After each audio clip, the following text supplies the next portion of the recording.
Terima kasih, masih bersama Ngopi dengan Pak Al-Qaidar, pengamat terorisme, dan juga melalui sambungan virtual Mas Hasibullah Satrawi, pengamat dunia Islam. Langsung saya ke Mas Hasib. Mas Hasib, tidak ada keinginan untuk mengubah NKRI. Gimana tanggapannya?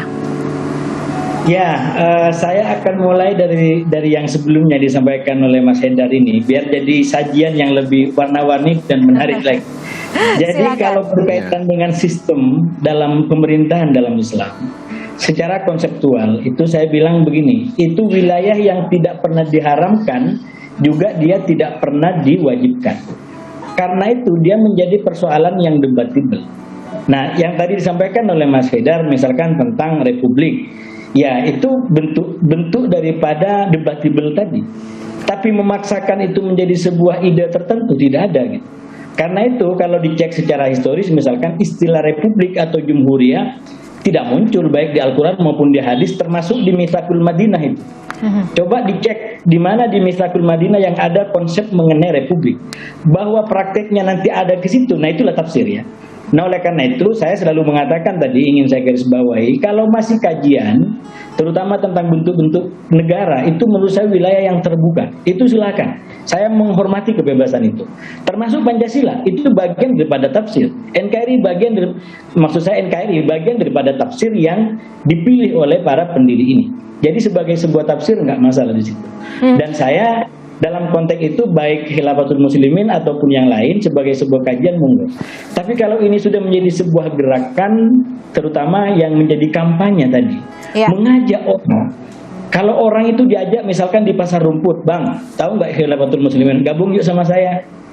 Itu kan menyinggung kita. Gitu. Beda kalau misalkan di kampus, ayo kita buka. Gitu. Secara konsep seperti apa? Jadi menurut saya batasnya adalah di situ. Nah oleh karena itu saya setuju juga dengan Mas Haidar tadi. Karena itu saya katakan komentar saya jangan serius-serius amat. Jadi ada amatnya. Kenapa? Karena ini tipikal dari gerakan ini. Coba dicek ya. Mereka itu punya yang namanya teritori. Wah itu ada mantiki 1, mantiki 2 gitu ya. Ada khalifah, wah ada khalifahnya. Kemudian ada menteri, kayak serius banget. Bahkan yang terakhir ada kartu kayak KTP gitu. Ini dengan segala hormat Bang Haidar ya. Saya bilang tadi jangan serius amat. Karena walaupun ibarat orang mau kawin nih ya, dia sudah punya tadi dia udah memiliki teritori, menganggap memiliki jabatan, kemudian ada pangkat, ada jenderal. Tapi ibarat mau kawin, ini nggak ada ceweknya yang dipilih gitu. Jadi jangan terlalu serius amat juga itu. Cuman batasnya memang itu yang saya bilang. Batasnya adalah kampanye publik. Janganlah kalau kampanye publik. Jadi memang harus ada batasan-batasan ketika itu tidak menyalahi ideologi negara kita, tidak menginginkan negara lain selain NKRI, itu sejatinya harusnya masih aman seperti itu ya Mas Hasib ya? Aman dalam pengertian bahwa memang cara kita berjuang selama ini itu bukan hanya melalui pendekatan keras gitu. Jadi biarlah ada dialog. Yang penting dijaga ini dialognya tidak membahayakan, aksinya tidak membahayakan, itu menurut saya cukup. Oke, saya akan ke Pak Haidar. Pak Haidar, ini kan sekarang lagi disorotin banget nih. Bahkan pihak kepolisian juga melihat setiap daerah apakah ada paham-paham yang memang dianggap berbahaya dan bisa menghancurkan NKRI. Kalau dibandingkan atau dibedakan dengan kelompok-kelompok lain, sebut deh NII. Apa yang bisa menjadi perbedaan besarnya? Ya, sebenarnya ada 4 gerakan keagamaan yang mengusung ide khilafah di Indonesia. Yang pertama adalah JAD atau ISIS ya, itu mengusung ide khilafah dengan cara revolusi, perang dan teror. Kemudian yang kedua NII dengan cara perang. Kemudian yang ketiga adalah perang atau Futuh Mekah ya, Futuh Mekah itu dengan cara demo ya sebenarnya. Kemudian yang ketiga adalah HTI dengan cara kudeta, Tolabun Nusroh namanya. Kemudian Khilafatul Muslimin yang menyebarkan makna khilafah itu sebagai jamaah, sehingga nggak perlu ada perebutan kekuasaan, nggak perlu ada rencana-rencana untuk menguasai negara.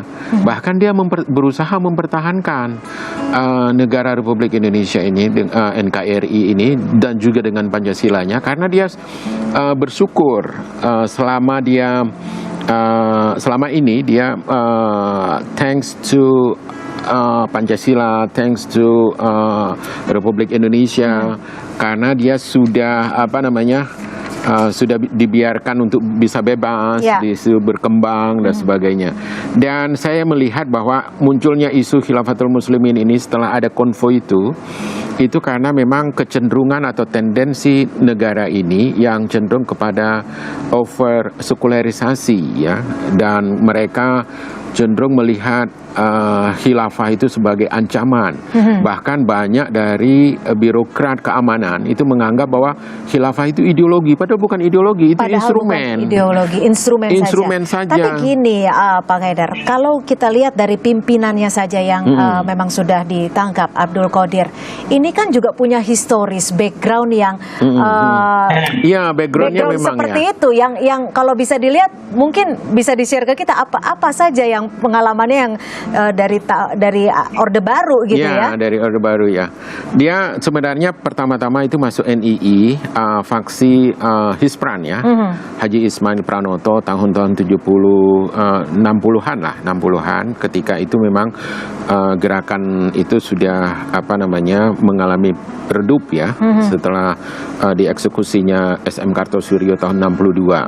Nah, mulai pada saat itu 60-an akhir itu berkembang faksi Haji Ismail Pranoto atau Hispran ini.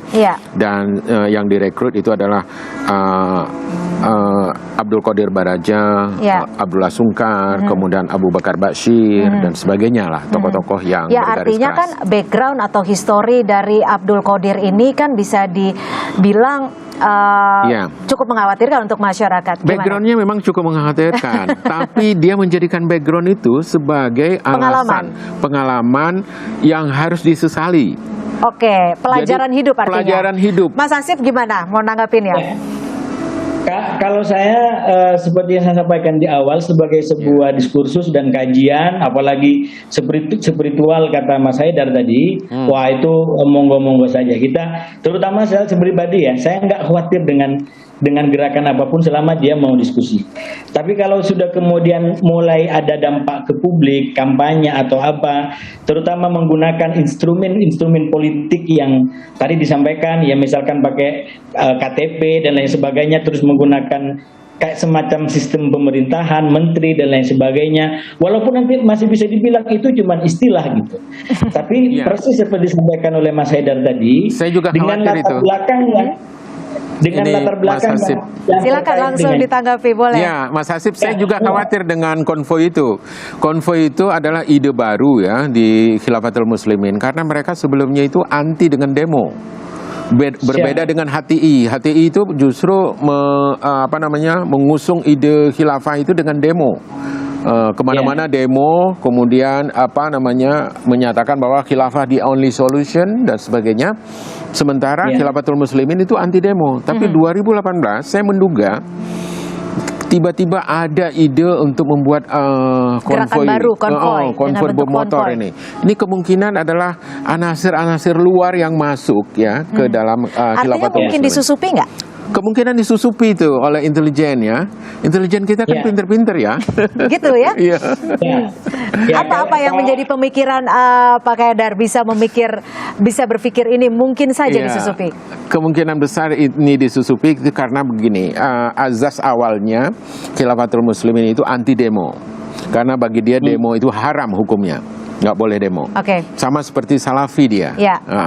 Kemudian tiba-tiba 2018 menyatakan bahwa konvoi dengan sepeda motor, kemudian membawa plakat-plakat dan pamflet-pamflet dan sebagainya.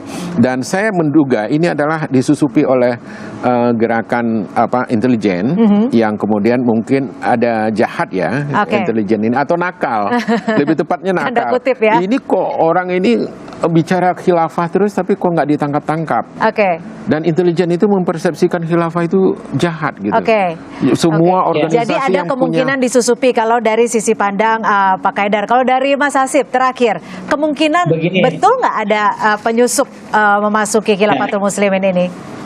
background saya hukum Islam, jadi agak ada kepastian hukumnya juga. Jadi Ya. kalau soal ini intelijen atau tidak, kalau saya tidak masuk di situ karena intelijen itu yang menentukan para pihak yang terkait dan Allah Subhanahu Wa Taala. Jadi saya tidak mau masuk di situ.